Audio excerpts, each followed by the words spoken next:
Praise the Lord. ஆண்டவராகிய இயேசு கிறிஸ்துவின் நாமத்தினாலே மீண்டும் உங்களை காண செய்த தேவனுக்கு நான் ரொம்ப நன்றி செலுத்துகிறேன். இந்த புதிய வாரத்தை ஆண்டவர் நமக்கு தந்திருக்கிறார். இந்த வாரம் முழுக்க ஆண்டவர் உங்களையும் என்னையும் ஆச்சரியமாய் நடத்துவாராக. விட்டுவிட வேண்டாம். தொடர்ந்து இந்த ஜெபத்தை நம்ம செஞ்சுட்டே இருப்போம். இந்த 100 நாளைக்குள்ள பெரிய மாற்றங்களை ஆண்டவர் தருவார். கர்த்தர் உங்களுக்கு செய்த நன்மையை தயவு செய்து கீழே கொடுக்கப்பட்டிருக்கிற ஒரு ஃபோன் நம்பர், இந்த நம்பரில் சாட்சியை எழுதி அனுப்புங்கள். வாய்ஸ் ரெக்கார்ட் போட்டு அனுப்புங்க. அந்த சாட்சிகள் நிறைய பேருக்கு பிரயோஜனமாய் மாறும். ஆண்டவருடைய பிள்ளைகளே, இன்றைக்கு ஆண்டவருடைய வார்த்தைக்காக நான் எதிர்பார்க்கும் போது ஆண்டவர் சகரியாவின் தீர்க்க தரிசன புஸ்தகத்திலே 4ஆம் அதிகாரத்தினுடைய 6வது வசனத்தை கர்த்தர் எனக்கு ஞாபகப்படுத்தினார். அப்பொழுது அவர் செருபாவேலுக்கு சொல்லப்படுகிற கர்த்தருடைய வார்த்தை என்னவென்றால், பலத்தினாலும் அல்ல பராக்கிரமத்தினாலும் அல்ல, என்னுடைய ஆவியினாலே ஆகும் என்று சேனைகளின் கர்த்தர் சொல்லுகிறார். பலத்தினாலும் அல்ல பராக்கிரமத்தினாலும் அல்ல, என்னுடைய அதாவது தேவனுடைய ஆவியினாலே ஆகும் என்று சேனைகளின் கர்த்தர் சொல்லுகிறார். இன்றைக்கு இந்த சத்தத்தை கேட்டுக்கொண்டிருக்கிற ஒவ்வொரு பிள்ளைகளையும் பார்த்து கர்த்தர் வாக்கு கொடுக்கிறார். என்னாலே ஆகும், அவராலே ஆகும். இந்த காரியம் அவராலே ஆகும். இந்த சூழ்நிலை அவராலே சரியாகும். நீங்கள் ஒருவேளை நீங்க நினைக்கலாம், ஆண்டவரே இது எப்படி ஆகும், இது யாரால ஆகும், இது எப்படி நடக்க போகிறது, என்னுடைய சம்பளத்தால் கண்டிப்பாக இதை செய்ய முடியாது, என்னுடைய ஞானத்தினால இதை செய்யவே முடியாது, இல்லைன்னா சுற்றி இருக்கிறவங்களை பார்க்கும்போது இது நடக்கவே நடக்காது, இது எப்படி நடக்கும்ன்ற நம்பிக்கை எனக்கு சுத்தமாக இல்லை அப்படின்ற ஒரு சூழ்நிலையிலே நீங்கள் தள்ளப்பட்டிருக்கலாம். நீங்கள் எந்த காரியத்தை குறித்து இது எப்படி ஆகும்னு நினைக்கிறீங்களோ, எந்த காரியத்தை குறித்து இது நடக்குமா நடக்காதான்னு நீங்கள் சந்தேகத்தோட ரொம்ப உடஞ்சு போயிருக்கிறீர்களோ, கர்த்தர் இன்றைக்கு உங்களுக்காக தான் இந்த வார்த்தையை கொடுக்கிறாரு. உங்கள் பலத்தினால அல்ல பராக்கிரமத்தினால அல்ல.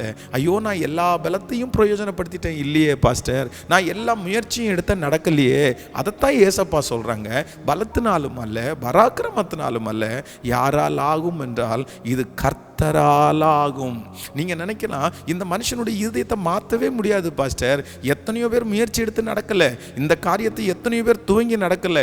உங்களுடைய இருதயம் முழுக்க, உங்களுடைய யோசனை முழுக்க இது நடக்காது, இது யாரால நடக்க போகுது அப்படின்ற கேள்விகள் நிறைஞ்சிருக்கலாம். ஆனா ஏசப்பா இன்றைக்கு கரத்தை பிடிச்சி வாக்கு கொடுக்கிறாரு, அவராலே ஆகும், அவராலே ஆகும். சொல்றீங்களா? என் கூட சேர்ந்து உம்மாலே ஆகும், உங்களால் ஆகும், என் தேவனாலே ஆகும், அவராலே ஆகும். உங்களுடைய பலத்தால் முடியாதது, உங்களுடைய பராக்கிரமத்தினால முடியாதது, நீங்க பணம் செலவு பண்ணி முடியாதது, நீங்க கவுன்சிலிங் கொடுத்து முடியாதது, நீங்க முயற்சி எடுத்து முடியாதது, நீங்க ராத்திரி பகலா உழைச்சும் முடியாத அந்த காரியத்தை ஏசப்பா இன்னைக்கு வாக்கு கொடுக்கிறார். அவருடைய ஆவி அதை செய்து முடிக்க போகிறது. ஆமென். அவர் அதை செய்து முடிக்க போகிறார். ஆமென்.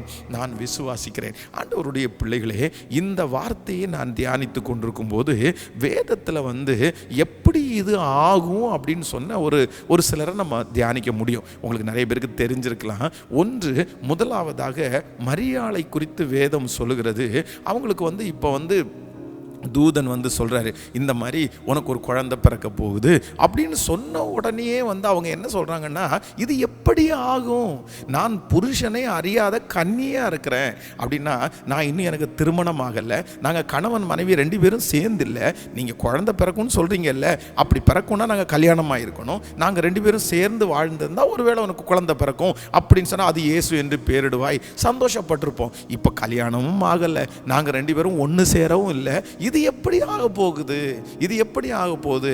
அப்பதான் ஆண்டவர் தூதன் அந்த இடத்துல ஒரு வாக்கு கொடுக்கிறாரு, பரிசுத்த ஆவி உன்மேல் நிழலிடும், பரிசுத்த ஆவி உன்மேல் நிழலிடும். ஆண்டவருடைய பிள்ளையே, இதே மரியாள் கேட்ட அதே கேள்வியை நீங்க கேட்டுட்டு இருக்கலாம். எப்படி இது ஆகும் ஆண்டவரே? இதற்கு ஏது ஒன்றும் இல்லை, இதுக்கு நான் படிக்கவும் இல்லை, இதுக்கு நான் செலவும் பண்ண முடியாது, இதுக்கு நடக்கக்கூடியது ஒன்றுமே எனக்கு இல்லை அப்படின்ற இந்த விரக்தியோடு நீங்க இருக்கலாம். ஆனால் நான் நம்புறேன், உன்னதமானவருடைய பலன் வரும், பரிசுத்த ஆவியானவர் வருவார். உங்கள் வீட்டில் பரிசுத்த ஆவியானவர் வருவார். உங்களுக்குள்ள பரிசுத்த ஆவியானவர் வருவார். நீங்கள் வேலை செய்கிற இடத்துல பரிசுத்த ஆவியானவர் வருவார். எந்தெந்த இடத்துல இது எப்படி ஆகும்னு நினைக்கிறீங்களோ, இப்போ நான் பிரசங்கம் பண்ணும்போதே பரிசுத்த ஆவியானவரை கூப்பிடுங்க. பரிசுத்த ஆவியானவரே எனக்குள்ள வாரும், பரிசுத்த ஆவியானவரே என் சரீரத்துக்குள்ள வாரும். எத்தனை பேர் எப்படி ஆகும் என்று நினைத்தாலும் அந்த பரிசுத்த ஆவியானவரை மட்டும் வந்துட்டார்னா அந்த காரியம் கண்டிப்பா நடந்தே முடியும். ஆமேன் சொல்லுங்கள் எல்லாரும். இன்னைக்கு அந்த பரிசுத்த ஆவியானவரை கூப்பிடுவீங்களா? பரிசுத்த ஆவியானவரை வாரும் என்று சொல்லுவீர்களா? நீங்க அழைக்க அழைக்க, முக்கியத்துவம் கொடுக்க கொடுக்க பரிசுத்த ஆவியானவர் உங்களை நிரப்புகிறதற்கு வல்லவராயிருக்கிறார். ஆமேன். இரண்டாவதாக இந்த வேதத்தில் நான் தியானிக்கும் போது இந்த மரியாளை குறித்து வேதம் சொல்லுகிறது, ஆண்டவராகிய இயேசு கிறிஸ்துவை இப்ப அடக்கம் பண்ணிட்டாங்க. அவருடைய கல்லறை ஒரு பெரிய கல்லுனால மூடப்பட்டிருக்கிறது. இப்போ அதுக்கு உள்ள போய் அவங்க பார்க்கணும். ஆனால் இவங்க வழியில் என்ன சொல்லிட்டு வர்றாங்கன்னா, ஐயோ யார் நமக்காக அந்த கல்லை புரட்டி தள்ளுவா? நம்ம 2 பேருமே அவங்க வர்றவங்க லேடிஸு, அவங்களால என்ன தூக்க முடிஞ்சால் ஒரு 15 கிலோ வெயிட் தூக்க முடியும், 20 கிலோ வெயிட் தூக்க முடியும். அத்தாச்சோட கல், பெரிய கல், இதை யார் தள்ளுவா? அது வேற சங்கிலி வேற போட்டுட்டு இருக்குது. எப்படி நம்ம அங்கே உள்ளுக்குள்ள சரீரம் இருக்குது, அந்த சரீரத்திற்கு இவங்க ஆராதனை செய்வ, அந்த சரீரத்திற்கு சில பக்குவங்களை செய்யறதுக்காக தான் அவங்க ஆசைப்படுறாங்க. இப்போ எப்படி இதை தள்ள போறோம், எப்படி இந்த வாசலை திறக்க போறோம், அந்த மாதிரி ஒரு பெரிய எண்ணத்தோட போயிட்டு இருக்கும்போது வேதம் சொல்லுகிறது, எந்த கல் அவர்களுக்கு அடைக்கப்பட்டு இருக்கும் என்று நினைத்தார்களோ அந்த கல் அவர்களுக்காக புரட்டப்பட்டு அவருடைய அந்த கல்லறை திறந்தே இருந்துச்சு. அந்த இடத்துல என்ன நடந்துச்சுன்னா, தூதர்கள் அவர்களுக்கு பணிவிடை செய்தார்கள். அப்போ நான் விசுவாசிக்கிறேன், இன்றைக்கு எப்படி ஆகும்னு நினைக்கிறீங்க தானே? கர்த்தர் வாக்கு கொடுக்கிறாரு, இல்ல கலங்கவே கலங்காதீங்க. ஆண்டவர் வாக்கு கொடுக்கிறாரு, ஒரு தூதனை கர்த்தர் அனுப்புவார். உங்களுக்கு உதவி செய்ய ஒரு தூதனை அனுப்புவார். உங்க பிள்ளைகளுக்கு உதவி செய்யறதுக்கு கர்த்தர் ஒரு தூதனை அனுப்புவார். ஒரு தூதன் உங்களுக்கு உண்டு. நிச்சயமாய் இந்த 100 days ஜெபம் முடிகிறதுக்குள்ள பரிசுத்த ஆவியானவருடைய பலன் உங்களுக்கு வரும். ஒரு தூதனுடைய ஆமேன் உதவியை கர்த்தர் உங்களுக்கு அனுப்புகிறதற்கு வல்லவராய் இருக்கிறார். ஆமேன்.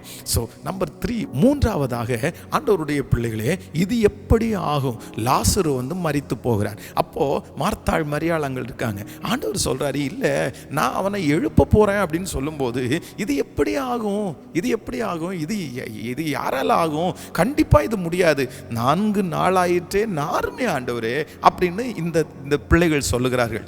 அப்பொழுதுதான் ஆண்டவருடைய வல்லமையான வார்த்தை புறப்பட்டு போகுது. புறப்பட்டு போன உடனே கல்லறைக்குள்ளே இருந்து கட்டப்பட்ட அந்த லாசரு வெளியே வந்தான். நம்பர் 3, இன்றைக்கு கர்த்தர் வாக்கு கொடுக்கிறார், மூன்றாவது ஆகும். எதனால ஆகும்னா, அவருடைய வார்த்தை உங்களுக்கு வந்துடும். அதான் இந்த 100 நாட்கள் ஏசப்பா பேசிட்டே இருக்கார்ல, இந்த வார்த்தைலாம் ஏசப்பா வார்த்தை தானே. இந்த வார்த்தை தரையில விழாது, இந்த வார்த்தை சும்மா போகாது. இந்த வார்த்தையை சொல்ல சொல்ல, இந்த வார்த்தையை நீங்க உச்சரிக்க உச்சரிக்க, இந்த வார்த்தையை நீங்க நம்ப நம்ப அது மிகப்பெரிய அற்புதத்தை செய்ய போகிறது.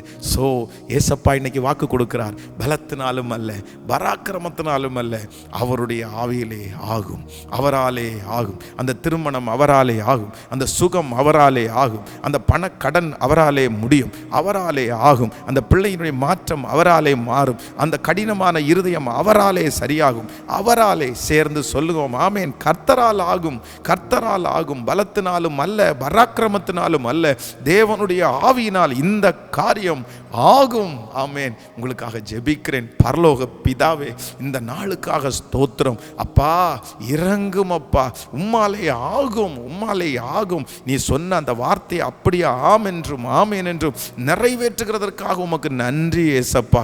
ராஜா, இன்னைக்கு ஆண்டவரே வாக்கு கொடுத்தீரே, நிறைவேறட்டும் அப்பா. இந்த பிள்ளைங்க அனுப்புகிற அந்த ஜெப குறிப்புகளை பாருங்க ஏசப்பா, அதற்கு ஒரு பதிலை கொடுங்க ராஜா. இந்த 100 நாட்கள் முடிகிறதுக்குள்ள லட்சக்கணக்கான அற்புதங்களை கர்த்தர் செய்து சாட்சிகள் வரட்டும் ஏசப்பா.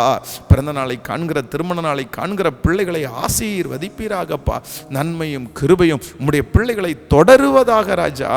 நன்றி ஆண்டவரே. இந்த திருச்சபையை தாங்குகிற, உழைக்கிற, கொடுக்கிற ஒவ்வொரு பிள்ளைகளையும் நீர் ஆசீர்வதியும். உங்க கரங்களிலே தாழ்த்துகிறோம் இயேசுவின் மூலம் பிதாவே, ஆமேன். ஆண்டவர் உங்களை ஆசீர்வதிப்பார். ஆண்டவருடைய பிள்ளைகளே, உங்களை ஜெபத்தில் தாங்குவதற்கு, இன்னும் ஒரு சில நம்முடைய திருச்சபையிலே நடக்கிற சில நிகழ்ச்சிகளை உங்களோடு பகிர்ந்து கொள்கிறதற்கு, உங்களுடைய சில காரியங்களுக்கு உங்களுக்கு உதவி செய்வதற்கு ஒரு சின்ன ஆப் ஒன்று நாங்கள் பண்ணியிருக்கிறோம்.